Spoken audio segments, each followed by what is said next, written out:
Our son John was a fifth-year medical student, so he was almost a doctor himself. He was my only son. He was the most amazing son anybody could ever wish for. He was compassionate, caring, loving, intelligent, so funny, and just the perfect son. He loved medicine. Everything in his life was going perfectly. He had a beautiful girlfriend. They were talking about getting married. The only thing that wasn't perfect in his life was he had a few spots on his back. It wasn't severe, but while he was training as a doctor, he'd heard about Roaccutane, and other fellow medical students had said they'd had good results from it. So sadly, he made the mistake of going to a GP and asking for a referral to see the consultant to get Roaccutane. Sadly, the consultant prescribed it. He should not have prescribed it in the first place, because John's acne was not severe. It wasn't making him depressed. He had never been depressed in his life or had any psychiatric problems. He was the most exuberant young man. They gave him the Roaccutane simply because he asked for it. And I don't think that's a good criteria to prescribe a deadly medication.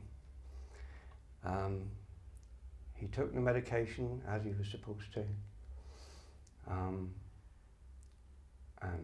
3.5 weeks after taking the medication, he took his own life. He hung himself. He had obviously had a severe psychotic reaction to the medication, and obviously did not know his own actions when he did it.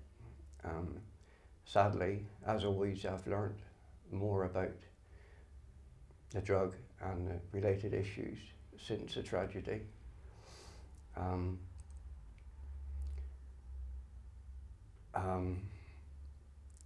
Psychosis, I had never thought about the actual definition of psychosis. Psychosis simply means detached from reality. So when John took his life, he clearly had no knowledge of his actions. I've seen many stories since, similar ones where usually young men were on Roaccutane and they were caught in the act of suicide. Luckily for them, they were caught and saved. And these young men have stated that they had no knowledge of their actions. They did not realize they were trying to take their own life at the time. That's how deadly it is. And this is the only explanation why my son could possibly have done what he did, because no one loved life more than he did. And sadly, he was in Manchester and we were in Barnstable. He was in student lodgings, surrounded by friends, some fellow medic students, and they were in the next room when it happened. So they clearly had no idea what was going on in his head, and sadly neither did he. And speaking to him on the phone, I knew he was not himself. I knew he was down. We'd already told him to stop Roaccutane because we knew that much, that it can cause horrible reactions. We told him 3 days before to come off it. But sadly, the psychiatric side effects don't stop when you stop taking the drug. They carry on for some time. But while I was talking to him on the phone, he was so positive. We were going up to bring him home and he said, "Dad, don't be silly, I feel so much better now. I've spoken to this person and that person." And he said, "Dad, actually I can use my experience to make me a better doctor, because when people come to me and tell me they're depressed, I'll have a much better idea what they're going through." So how was I to see through that, to see what he was going to do a matter of a few hours later?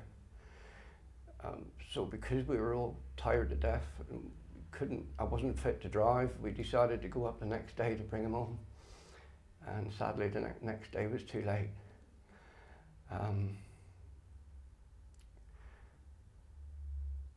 I distinctly remember also John saying to me, and I never realised the significance of it until it was too late, but when he was training as a doctor, I remember him saying to me, he said, "Dad, we've only spent 2 or 3 hours on adverse drug reactions. In 5 years of training to be a doctor, I've only done 2 or 3 hours on that." He said, "That doesn't seem enough, does it?"